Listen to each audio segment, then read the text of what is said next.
многовекторная интеграция – выбор Казахстана. Ее тенденции, коллизии, перспективы в программе «Рынок без границ». Здравствуйте, с вами Павел Коктышев. Вы смотрите программу «Рынок без границ». Рыба ищет где глубже, а инвестор где лучше. И такой подход для делового человека, который привык подходить к своему будущему бизнес-проекту взвешенно, рационально, рассчитывая на эффективный результат, вполне оправдан. За внимание инвестора и его выбор конкурируют между собой не только страны, но и города. Казахстанский мегаполис Алматы не исключение. Какие аргументы использует этот город для привлечения внешнего капитала, выясняла Мария Кузнецова. Алматы – один из основных доноров казахстанского бюджета. И эту оценку можно сделать, рассматривая статистику. 20% ВВП, 28% налоговых поступлений и 40% от всех торговых операций, которые фиксируются в республике. При этом 86% экономики города ориентировано на предоставление услуг в банковской, торговой, строительной, гостиничной и других сферах.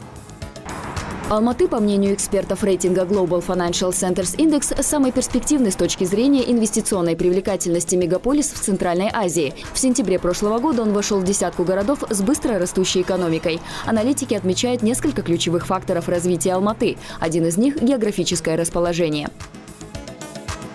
Город служит транзитным перекрестком для различных транспортных сообщений. Вблизи проходит международный автокоридор «Западная Европа, Западный Китай». В 300 километрах от Алматы находится самая перспективная в масштабах Центральной Азии точка экономического пояса нового шелкового пути – СЭС-Харгос «Восточные ворота». Месторасположение, которое, по сути, центрирует Алмату в центральноазиатском регионе, и то, о чем говорят «Шелковый путь», да, это и Великий Китай, и Европа, и Россия. Алмата очень хорошо позиционирована, в принципе, здесь удобно делать бизнес. Среди преимуществ города – активное движение капитала. В южном мегаполисе расположены региональные представительства Исламского банка развития и Всемирного банка. Кроме того, здесь находятся филиалы крупнейших международных финансовых институтов – Азиатского банка развития и Европейского банка реконструкции и развития. С дополнительной поддержкой акимата Алматы 60% городского общественного транспорта теперь экологически чистые. Эти инвестиции демонстрируют работу, которую Европейский банк реконструкции и развития осуществляет в Казахстане в сфере зеленой экономики в рамках энергоэффективности. По мнению экспертов, хорошей стартовой площадкой для будущих проектов служат бизнес-форумы, которые проходят с участием деловых ведомств и структур, курирующих сотрудничество с зарубежными инвесторами.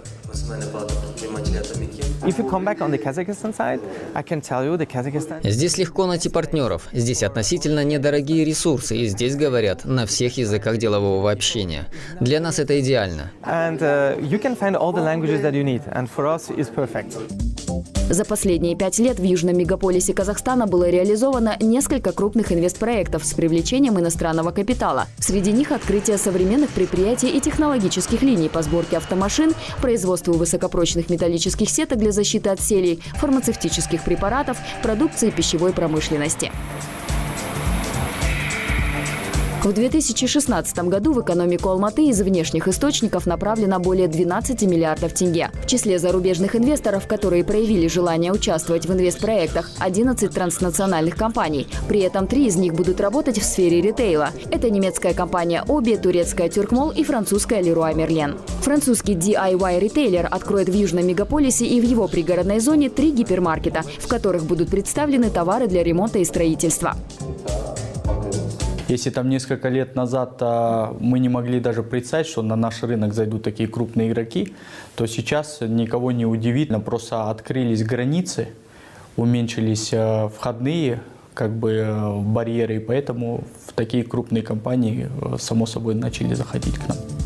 Казахстанские партнеры считают, что торговля в рамках экономического пояса шелкового пути и ЕАЭС обещает новому проекту хорошие перспективы, поскольку товары для торговой сети вначале будут поставляться из России и Китая. Когда границы открыты между нашими странами, это очень хорошо способствует тому, чтобы российские товары к нам легко поставлялись, и также казахстанские производители смогут отчасти поставлять свои товары в другие магазины сети в России и в других странах экономического сообщества. По мере развития проекта продукция будет закупаться и у казахстанских производителей. По планам французского ритейлера доля местного содержания составит примерно 60%. Менеджеры компании на встрече с потенциальными поставщиками уже огласили свои требования: оптимальное соотношение цены-качества и бесперебойные поставки.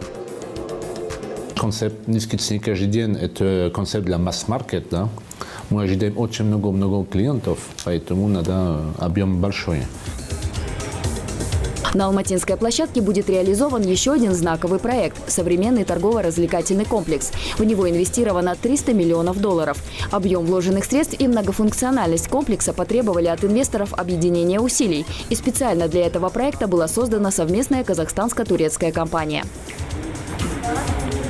Партнерами, учредителями этой компании является группа компаний «Касанов Investment Group», плюс наш турецкий партнер «Тюркмол», который является одним из крупнейших девелоперов как в Турции, так и в мире. У турецкой девелоперской компании наработан большой опыт в разработке концепта подобных объектов. Ее идеи были осуществлены в Грузии, России, Китае, в странах, расположенных на Балканском полуострове и на Ближнем Востоке. Теперь в портфолио компании появится казахстанский проект. Архитектура очень необычная. Применены самые передовые материалы и решения. Экстерьер – это большие фасады, где вы можете размещать рекламные вывески, баннеры и тому подобное. Удобные въезды-выезды. И, кроме всего прочего, это центр деловой активности. Приход в экономику города транснациональных компаний в лице международных торговых сетей добавит в пользу делового имиджа города и его инвестиционной репутации очередные баллы. Это весьма своевременно, если учитывать общую ситуацию в мировой экономике. По мнению экспертов авторитетного издания The Economist, к 2025 году Алматы имеет все шансы войти в сотню мировых городов, наиболее конкурентных с точки зрения привлечения внешнего капитала и новых технологий. Эту оценку можно считать дополнительной мотивацией для поиска новых источников инвестиций, с помощью которых город будет развиваться еще эффективнее. Мария Кузнецова, Анатолий Валуйский, Оскар Айткенов. Специально для программы «Рынок без границ». Сегодня новые города в мире появляются крайне редко. Обычно речь идет просто о получении статуса. С нуля государство строит города только в рамках стратегически важного плана с точки зрения экономики, освоения природных ресурсов или развития транзита. Наш корреспондент побывал в городе будущего. Он возводится на месте, где пересекаются железные и автомобильные дороги Казахстана и Китая. Посреди барханов юго-восточного Казахстана этот населенный пункт выглядит как мираж. Он не отмечен на географической карте и не имеет официального статуса, но у него уже есть название – Нуркент. И перспективный план. К 2035 году здесь должен вырасти новый казахстанский город с населением в 100 тысяч человек.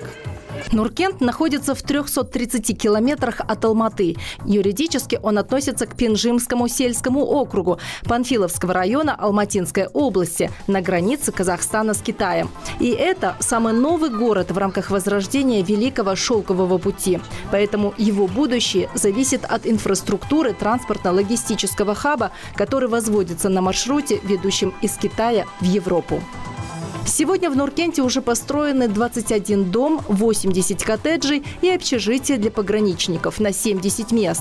Введены в эксплуатацию амбулатория, школа и детский сад. Кстати, проект города разрабатывала алматинская архитектурная компания Urban Style.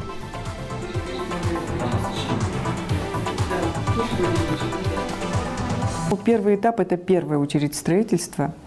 Это 1 миллион 150 тысяч метров квадратных жилья. Это примерно 50 тысяч человек.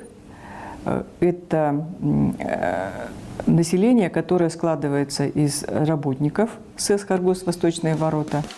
Один из них – Данияр Орынбаев. Он 12 лет отработал на станции «Достык», который до появления Алтынколя был единственным железнодорожным пограничным переходом. Потом у него был опыт работы в алматинском отделении компании «Казахстан Темиржолы». И после этого перевелся на СЭС «Харгос» «Восточные ворота», где сегодня формируется самый крупный в Центральной Азии хаб, который состоит из 3 зон – индустриальной, логистической и сухого порта. Место его работы – сухой порт. Самое инновационное и ответственное звено СЭС. Данияр – менеджер отдела эксплуатации железных дорог.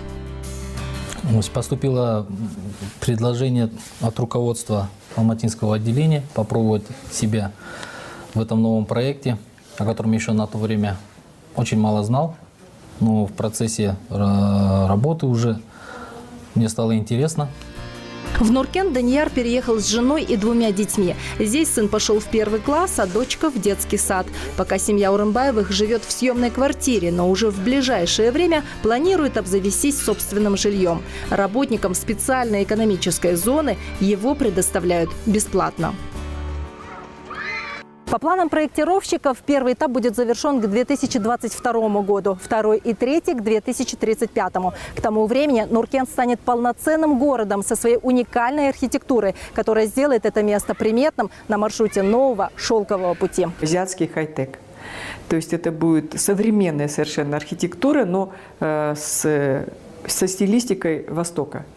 Вот так вот мы определили его. И таким образом мы сделали всю визуализацию, чтобы сразу задать вот эту стилистику. Очень такой интересный объект – это Восточный базар, который в азиатском городе является сердцем его. Большое внимание в проекте уделено экологии. В Нуркенте все будет предусмотрено с точки зрения защиты окружающей среды и безопасного проживания людей. Здесь будут использоваться при строительстве новые материалы, а в освещении – возобновляемые источники энергии. Потому что считаем, что вот этот город, он будет визитной карточкой нашей страны. И это город будущего. Будущего, которое обещает сделать Казахстан одним из стратегически важных инфраструктурных центров на территории экономического пояса Шелкового пути. Анар Таснабекова, Олег Болдырев, Бахыджан Бахриев, Алматинская область. Специально для программы «Рынок без границ». Мир не успевает воплощать на практике идеи, соответствующие новому технологическому формату. И это одна из причин глобального кризиса. Таков вердикт авторитетных экспертов. Поэтому перед человечеством стоит задача создать рынок труда, способный преобразовывать знания и профессиональные навыки в прибыльный продукт. Другими словами, сегодня, впрочем, как и вчера, все решают кадры. На это указывает и наш навигатор. Продолжение темы в обзоре Александра Галиева. Рынок труда стран Евразийского экономического союза в общей своей массе испытывает одни и те же проблемы. Во-первых, по-прежнему наблюдается переизбыток экономистов, банковских работников, юристов, нотариусов и бухгалтеров. С другой стороны, ощущается недостаток в высококвалифицированных инженерах, способных работать на современных промышленных производствах, и IT-специалистах. Например, в Казахстане существует устойчивый спрос на разработчиков программного обеспечения. Рекрутинговые компании отмечают, что профильные кадры часто не соответствуют новым требованиям. Некоторые крупные компании, чтобы решить этот вопрос, привлекают иностранных специалистов, из чего следует вывод, что на эту проблему необходимо обратить внимание и создать все условия для подготовки конкурентоспособных национальных кадров. Устойчивый спрос сохраняется и на специалистов в области маркетинга. И здесь тоже нужно говорить о новых профессиональных опциях. Нынешний маркетолог должен не только дружить с цифровыми технологиями, но иметь практические навыки по продвижению товаров, услуг в современном бизнес-пространстве. По-прежнему востребованы синие воротнички, то есть технические кадры. Больше всего в них нуждаются такие сферы, как инженерия, строительство и пусконаладочные работы, разведка, добыча и переработка минеральных ресурсов. Следует отметить, трансформация отраслей, которые ощущают кадровый дефицит, требует нового подхода к обучению. Например, горный инженер должен не только разбираться в технологиях, но и обладать приличным запасом знаний в IT и навыками работы с новейшими цифровыми устройствами. Кстати, на заметку, заработные платы таких высококвалифицированных сотрудников уже сопоставимы с IT-специалистами. Новые подходы в здравоохранении и образовании в сферах транспорта, туризма и услуг тоже внесли свои коррективы в требования к профильным кадрам. Здесь нужны креативные, мобильные и способные постоянно обновлять свои знания и профессиональные навыки. Врачи, учителя, специалисты гостиничного бизнеса, туризма, логистики. Что касается прогнозного спроса, то на рынке труда стран ЕАЭС, в том числе и Казахстана, в перспективе будут востребованы кадры, владеющими новыми специальностями. Например, в строительной отрасли проектировщик умных домов, в медицине биоэтик, генетический консультант и молекулярный диетолог, в сфере кибербезопасности дистанционный координатор безопасности, в авиации аналитик эксплуатационных данных, в области культуры личный тьютор по эстетическому развитию. А в таких секторах, как медиа и развлечения, появится работа для медиаполицейского. И вместо резюме. По оценкам экспертов, вузы Евразийского экономического союза уже сегодня должны корректировать свои учебные планы с учетом профессий будущего, поскольку новые специалисты появятся на рынке труда не раньше, чем через 5 лет. На этом у меня все. С вами был Александр Галиев. До встречи в программе «Рынок без границ». Специальные экономические зоны, бум на формат бизнес-территорий с особым инвестклиматом развернулся в мире в 80-х годах прошлого века.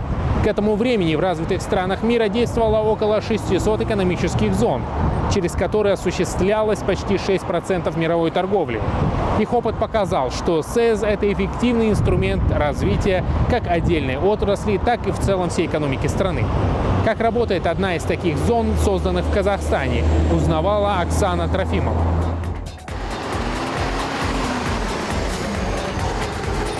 В Казахстане сегодня работают 10 специальных экономических зон.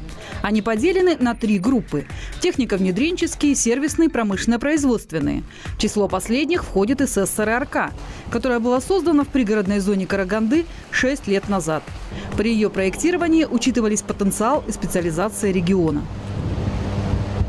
Приоритетными видами деятельности нашей специальной экономической зоны СРРК является металлургия, металлообработка, машиностроение, химия.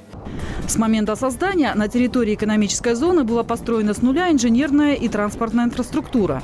В их числе 35 километров водопровода, 15 километров автомобильной, почти 12 километров стальных магистралей и возведена железнодорожная станция для перевалки грузов. Общая площадь индустриальной площадки – 595 гектаров. Кстати, инвесторы среди преимуществ этой зоны отмечают именно высокий уровень развития инфраструктуры. С 2011 года было привлечено на данный момент 11 участников в специальную экономическую зону. Из них такие предприятия, как Бёмер, Иза Плюс, Севен, Хёнву, они за счет иностранных средств, иностранных инвесторов были открыты здесь. Одним из первых инвестпроектов на территории экономической зоны стало строительство завода «Бёмер Арматура». Немецкая компания «Бёмер» вложила в этот проект 3,5 миллиарда тенге. Специализация предприятия – выпуск шаровых кранов для тепловых сетей и предприятий нефтегазового сектора. Прежде чем зайти на эту площадку, европейский инвестор провел маркетинговые исследования, изучил условия запуска проекта, спрогнозировал перспективы рынка и оценил льготный пакет для участников СЭЗ. То есть для нас это в первую очередь было очень выгодно, так как мы, импортируя с Европы сырье, мы будем освобождены от таможенных пошлин, налогов. То есть это никак не приводит к удорожанию продукции. Один из самых новых проектов, который был реализован на территории СЭЗ СРРК – открытие производственной линии по выпуску сухих огнеупорных материалов. На сегодня это единственный в Центральной Азии завод с таким профилем продукции. Высокое качество огнеупорных материалов гарантировано современной технологией и новейшим европейским оборудованием. А цену, оптимальную для конечных потребителей, удалось достичь за счет преференций. Нам было интересно, то есть сокращение различных налогов и все остальное, все повлияет на снижение себестоимости продукции, которая станет конкурентоспособной на рынке огнеупоров. Карагандинская область сегодня входит в тройку региональных лидеров по вложениям в технологические инновации. И в этом есть вклад специальной экономической зоны СРРК. За 6 лет деятельности было произведено продукции на 28,5 миллиардов тенге, создано 574 рабочих мест, вложено инвестиции на 21,1 миллиард тенге, а на инфраструктуру было потрачено 25,4 миллиарда государственных средств. Если сравнить объемы вложенных государственных средств и частных инвестиций, направленных на осуществление проектов СЭС, то можно увидеть, что затраты специальной экономической зоны себя оправдывают. При этом на стадии реализации находятся еще 3 новых производства. Значит, есть куда расти и развиваться. Оксана Трофимова, Ниджат Юсупов. Специально для программы «Рынок без границ». На сегодня это все. С вами был Павел Коктышев. Напоминаю, все наши выпуски вы можете смотреть на сайте kazakhtv.kz. До встречи в программе «Рынок без границ».